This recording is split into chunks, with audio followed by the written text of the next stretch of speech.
The world had been divided into 8 kingdoms, one for each race. The Elven Sanctuary, home to the Shadow Elves, the cursed forest twisted by the taint of corruption. The Goblin Plains, where orcs and goblins go unchecked. The Forbidden Desert, with its scorching sands and lost cities. The Hell Gorges, filled with lava seas and home to demonkind. The Arcane Valley, where the 8 spheres of magic take root. The Forgotten Crypts, where the dead are restless, and the Frozen Peaks, where the bloodthirsty barbarian horde awaits. Although it has never truly known peace over centuries of existence, the world of Una is about to descend into chaos. For reasons unknown, hordes of monsters are now plaguing the land and threaten its fragile stability. To counter this threat, the celestial dragon, last of its kind, had foreseen 8 great heroes that could one day replace him as he draws his last breaths. Each of them had been given a dragon egg to bring to the legendary Mount Dragon in order to become the world's very first dragon souls. Infused with the essence of the dragon, these chosen heroes are now capable of transforming into dragons. Guided by the celestial dragon, they have begun their training to replace him, but the dragon has gone missing. Unsure of what to do, they venture forth in hope of shedding light on what is lurking behind all this. Now, let us journey on and meet our legendary heroes.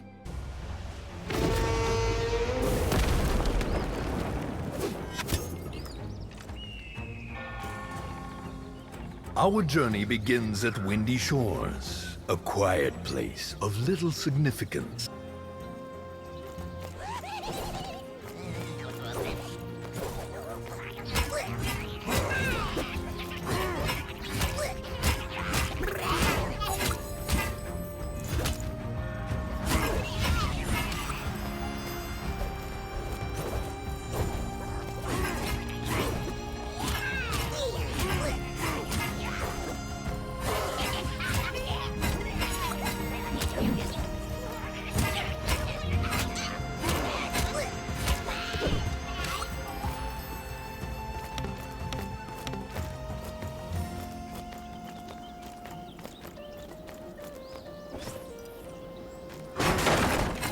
Tastes like chicken, I guess.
Goblin bombers, nasty little creatures that love a bang.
Haha!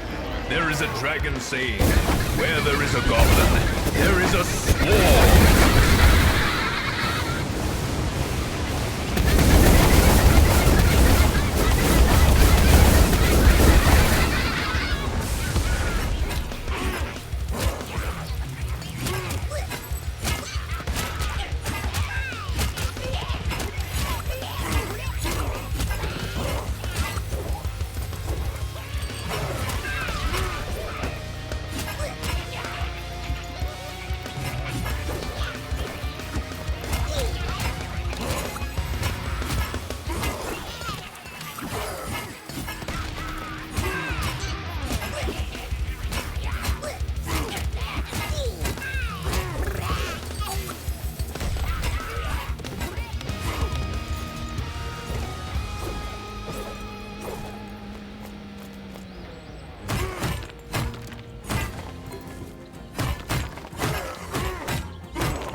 Let me tell you about Grog, a retired half-orc hero who spent peaceful days as a tavern keeper along with his 3 goblin sidekicks. It was a pretty tavern, nestled on the high cliffs of the Goblin Plains, where you were welcomed by the warmth of a good game, a good meal, and a good beer. Without alcohol, of course. One day, grieving families came to inform him that a band of bloodthirsty orcs had kidnapped their children to turn them into slaves. Grog reluctantly left his tavern to negotiate an exchange with those he affectionately called his former in-laws. This is how he learned that his half-brother Bismarck the Destroyer, a purebred orc with a non-existent sense of humor, was preparing to invade the Goblin Plains in order to set them ablaze. That's when he decided to dig out his old combat gloves that he had sworn never to wear again. He then undertook the risky, even dangerous plan to unite the warlike goblin clans in order to face the threat of the orc invasion. A great battle ensued, during which Grog and his army of goblins confronted Bismarck and his legions of orcs. Thanks to his power, Grog transformed into a dragon and repelled the invader with the very short-lived help of the goblins. A year of peace has now passed. However, Grog has heard of a new threat looming over the Goblin Plains. Rumors say that Bismarck has not only returned, but has succeeded in uniting orcs and goblins under one banner. So it seems that Grog must once again put on his fighting gloves and face his half-brother Bismarck the Destroyer.